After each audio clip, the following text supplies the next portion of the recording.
Hello, I'm Kads, and welcome to today's video. So we're doing another champion guide on the channel. You guys responded fairly favorably to the poll I put up on my community tab saying that you would like to see some more champion guides and do appreciate the more free-to-play aspect of my takes. And so without further ado, let's dive into the champion we're going to be talking about today, and that is Tormin the Cold, a fairly OG champion, one of the first initial fusions in the game way back in the day, but more notably recently featured in a Titan event, I guess fairly recently. And honestly, I think it was probably the best form of a Titan event to date. Correct me if I'm wrong in the comment section below. But the way I feel about it is that, we were able to do, the equivalent amount of effort for any other Titan event, but we walked away with a Void Legendary champion. And let's be honest, Void Legendaries are very hard to come by in this game, especially, for the low spender free-to-play people. And so having him offered in a Titan event to me was always going to be a good deal. Now, as far as utility goes, a lot of people would say that Tormin has been power crept and he's not as useful in the current meta. And that is probably true at like the higher end of Arena. It's like talking PvP in this case. At the higher end, yeah, he's a polymorph magnet, of course, with all the freezes and any other sets you put him in, stuff like that. And of course, he's countered by the likes of Stone Skin and immunity gear. But I think with the recent somewhat resurgence of the speed meta, he's definitely coming back into his own use. Again, assuming that the entire enemy team is not in Stone Skin, for example. But I do think that he can be very powerful in certain situations. And we'll try to create those situations or find those situations today when we test him out or showcase him off in the arena. So in case anyone's not familiar with Tormin the Cold, let's go through his abilities. Let's honestly start off with the passive because that's kind of what he's known for, his bread and butter ability. It has a 30% chance when booked of placing a freeze debuff on the enemy each time they receive a buff or have their turn meter filled. And these can be independent, and so you could roll once for buffs and once for turn meter fill, a maximum of once, or maximum of twice per turn given both of those effects. But if you think about an Arbiter, for example, who's filling turn meter and applying a buff increase attack, both of those instances can freeze anyone on your team who received the turn meter and or the buffs. And one key thing to note about this passive is that if it procs, it will stop you exactly where you were in your ability. So for example, Arbiter will place increase attack and then turn meter fill, but if she gets frozen when she starts placing the increase attack on all allies, you won't actually get the turn meter increase. So anyone placing multiple buffs and or filling turn meter may or may not finish their skill entirely because they got frozen in the middle. And then on a 6-turn cooldown, the active effect is that it will revive the champion 100% HP with a freeze on himself for 1 turn. So he can kind of just stall out the fight. He's guaranteed to revive every time unless you block revive. He's good for like Lydia baiting and stuff like that. This could also buy time for like a Wukong in the current meta. You could stall alongside a UDK with this, and so something to keep in mind as far as utility. Now diving into the abilities, Tormin honestly has like 2 separate kits. One that's just kind of the normal one that you see, and one that's really hidden if you activate or you pair him with HP Burner. He does not have HP Burn in his kit. He's just all about freeze, but we'll go through both halves, let's say, of a skill kit. So here, Blizzard Rage, AoE attack places block buffs and 100% hit reduction on enemies under freeze. So assuming they were frozen by something initially, then if you place this, you're going to be able to place those extra debuffs.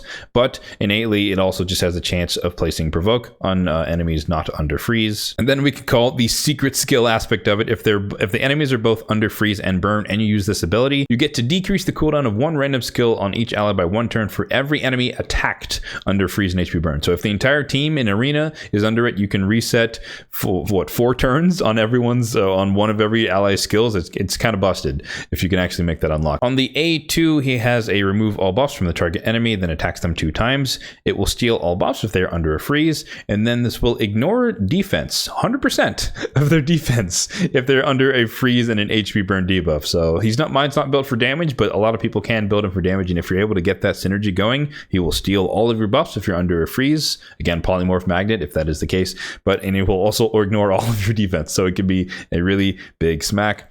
And then on the A1, of course, in AoE, which is why he's very well known in a stun set, and it just has a 25% chance to place a freeze every time you A1s, pretty nice. And then we'll instantly activate this skill whenever an enemy under both freeze and HP burn takes damage from the HP burn. So again, there's 2 parts of every ability if there's HP burn out there, but the base kit is good enough on its own if you just want to use the freezes. So as you may have seen, we have Tormin built in the old school stun set with perception as well. We're trying to get him as much accuracy and movement speed as possible, while also keeping him fairly tanky to be able to take some hits if need be. You can see we've also stacked him with double reaction here, so he can not just instantly die initially most of the time. So 50% chance that we can turn a critical hit into a normal hit. If we take a look at his total stats here, 66,000 on the HP, 3,500 on the defense, 228 on the speed. Didn't focus on crit rate or any damage stats. Didn't really care about the resistance, but 215 decent is probably enough to resist some nukers maybe with a polymorph, low level polymorph, and then 452 on the accuracy just to land the freezes and all of the rest of his kit. For the blessing, I went with an interesting choice. I went with Chainbreaker. This was kind of before the most recent rework of blessings, and also before the addition of new blessings, but I kind of like it just because it has a random chance or 10% chance to remove the freeze when he takes his turn, so you might actually not miss that turn when he revives himself with the passive. So it's not always something I count on, because typically he does his job by just interrupting a speed team, and so I don't really rely on that, but it is kind of nice that he can kind of potentially free himself from crowd control if that tends to happen. And then for the masteries, as you might suspect, we're coming down the defense and support tree, ending on fearsome presence. So everything I mentioned in his kit, there's an extra 5% chance to land the freeze and the stun from his abilities, as well as the provoke on the A3. And then everything else is kind of as you'd expect. We have wisdom of battle, so once he ends his turn after the freeze, he has a chance to put block debuffs up, and so he can't be CC'd immediately after the following turn. Harvest Despair, because we are going to be placing some control, so he can get some leeches out there. More tankiness stats, counterattack, both of them, we want him to hit them as much as possible with the AoE on the A1 with the stun set, and then getting some of the debuff or accuracy type support tree masteries. All right, so here we are in the arena. Let's try and find some teams where he will be useful for us. Now, a couple of things to keep in mind when you're trying to do this in the arena is, of course, he is weak to anyone who has cleanses and or block debuffs, and so we probably don't want to run certain or go against certain types of team, like this team with an Armand and an Elva. So that's a nice combination of even if we freeze the Armands when he does the AoE stun, one would be stunned, so it'd be kind of bad, can't counterattack, but also he's just going to get cleansed by the Elva. Here we're probably going to get outsped and locked out, so it's not ideal. And this case here, we have a cleanser as well as Duchess, so as long as Duchess has enough resistance, we might not actually freeze anyone, and or with the crown can cleanse it, so it's just kind of dangerous. But a team like this, obviously Mithrala can cleanse as well, but we can try and still take our chances with being able to freeze them before they go and be able to cut in. So I would definitely say that Tormin's more of a go second style team, so we're going to try and make one of those happen in the showcase. Now, I do have a lot of arena specific legendaries that I could be using, but I'm going to try to make this as free to play friendly as possible as well. I do need some form of DPS though, so I am going to bring in my Harima, but instead of going Nekroth the Great, I'm actually going to try and go with a Vogoth who's in bolster, so we can just tank some AoE damage. And then I think I'm actually just going to bring in White Queen and Korra, previous fusion. So we keep it somewhat free to play friendly, and we'll just see if we can survive some hits. So we'll see if we can how many of them we can actually freeze. Hopefully there's not a ton of stone skin on this team. Okay, Mithrala's in stone skin, so we got one freeze there. Unfortunate, but the good thing about, I guess one of the things about Mithrala to note, it was you kind of saw there, is that she doesn't have block debuff. So when she does do her cleanse, there is a good chance that she's just going to refreeze whoever she puts the shield and strengthen on, which is the case there. We did freeze the Xavia. We do have the what's her name, Trunda there doing some damage, but she barely hit anything because we have the Harima passive as well as the bolster set from Vogoth.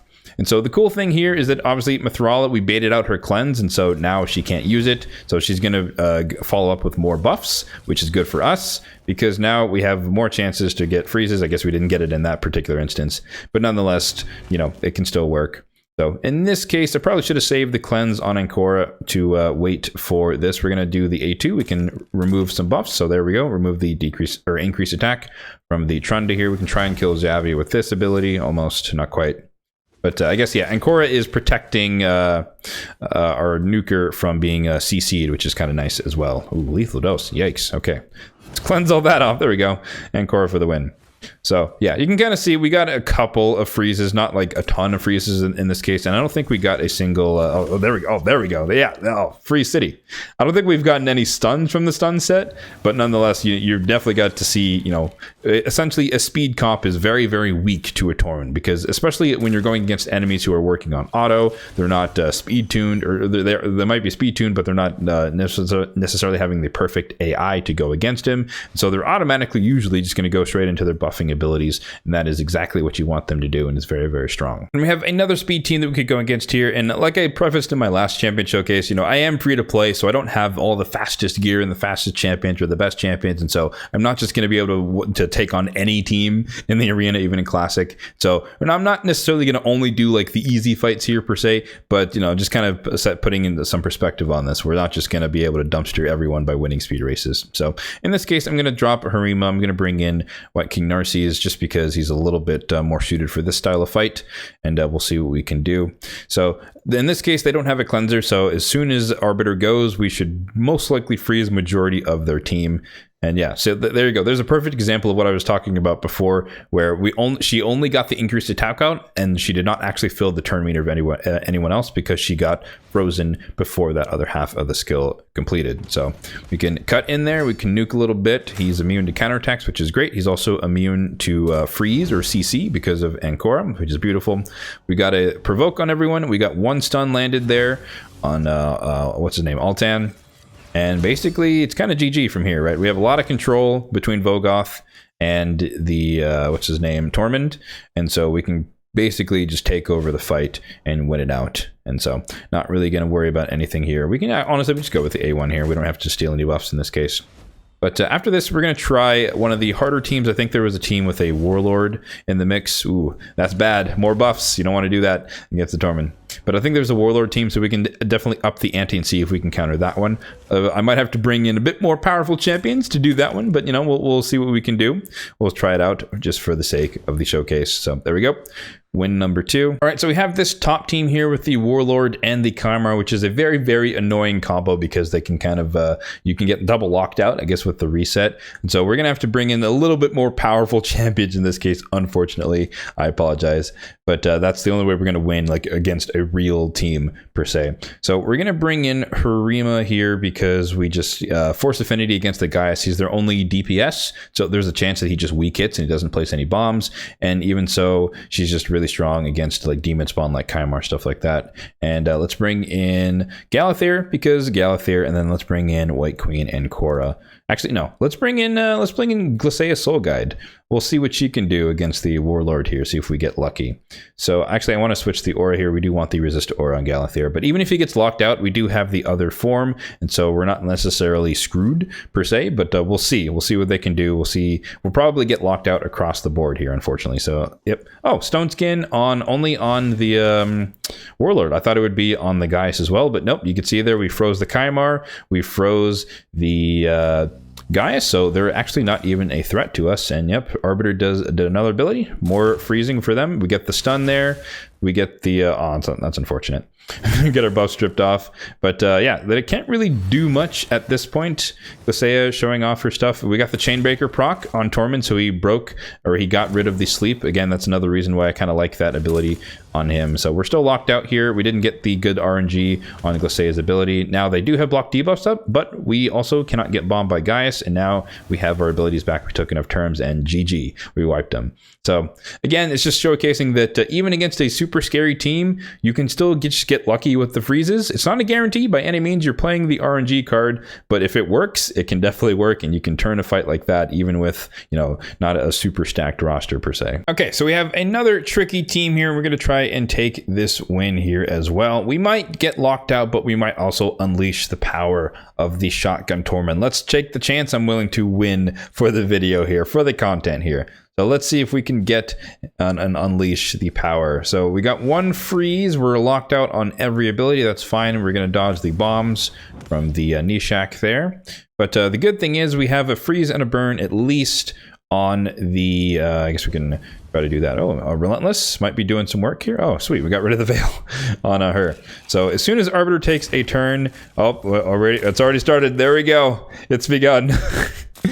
There in all his glory is the Shotgun Tormin. So every time anyone who has a burn and a freeze on them takes a turn, he will go in with the A1. So we're going to swap forms here and prevent Arbiter from doing things. So we got to see it a little bit there, a little bit of a showcase of the ability. So the cool thing is about pairing him with Gizmak is that we don't necessarily have to wait for the HP burns to activate naturally. We can activate them with the A2. So we get 2 more attacks here because Nishek and Harima are both frozen. So everyone's frozen now. Everyone's burning. Everyone is dying. So super fun way to counter some of these speed teams. It's completely unnecessary, I fully admit, but and definitely overkill because I could beat this team in a much easier way or a different way. But you know, sometimes you gotta have fun in the game, and this is most certainly a super fun way to deal with some of these teams. So there we go. That is the Shotgun Tormin unleashed upon the arena. So in terms of other areas that you could use Tormin, of course, he's good in all 3 forms of the arena. He's kind of a sleeper pick in live arena. So if you have an enemy team that's indexing super hard in speed, they've got a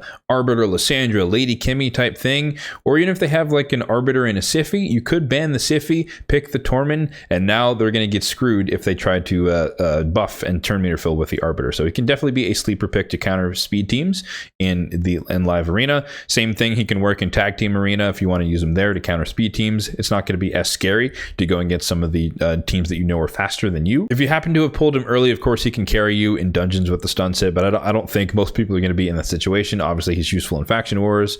He's not really good for clan bosses, but of course, as you might suspect, he's super good in Doom Tower waves if you want to use him for that. Stun set again, but also the provoke, so he can control. Even if he dies, he brings himself back to life, so you don't have to worry about that, at least for 5 turns or whatever, or 6 turns, I think the cooldown on that. But again, primarily you can take advantage of the fact that he can place a lot of freezes. He can control the enemy waves if they happen to get buffs, assuming it's not block debuffs and or a cleanse type ability, and he can do work there. And of course the Cursed City is going to be useful. Control is the name of the game when it comes to clearing the Cursed City, especially in Soul Cross Hard. So once again, he comes in clutch there. In a lot of situations, she can throw him in. Stun set, same thing. Anyone who boosts turn meter, buffs, and stuff like that, he can counterattack, or he can freeze them, and then you can also throw in the attacks with the A1 to place some stuns. So overall, primarily a PvP champion, but has some utility in PvE. All right, so that's going to do it for the showcase for Tormin the Cold. We got to see him in action in his primary niche, which is going against speed teams in the arena, and we also got to see him unleashed in his final form with a little bit of synergy with the HP burns and the freezes. I know his Titan event was fairly popular, at least amongst those in my community, so let me know in the comment section down below if you were able to pick up your Tormin from that Titan event, and let me know how you have built him. Did you go with the stun set build, or do you have something more modern like Stone Skin and or Savage? As always, if you did find this video helpful, then be sure to hit that like button down below, and if you did enjoy the video, then be sure to subscribe to the channel for more content just like this one in the future. Thanks for watching, and have a good one.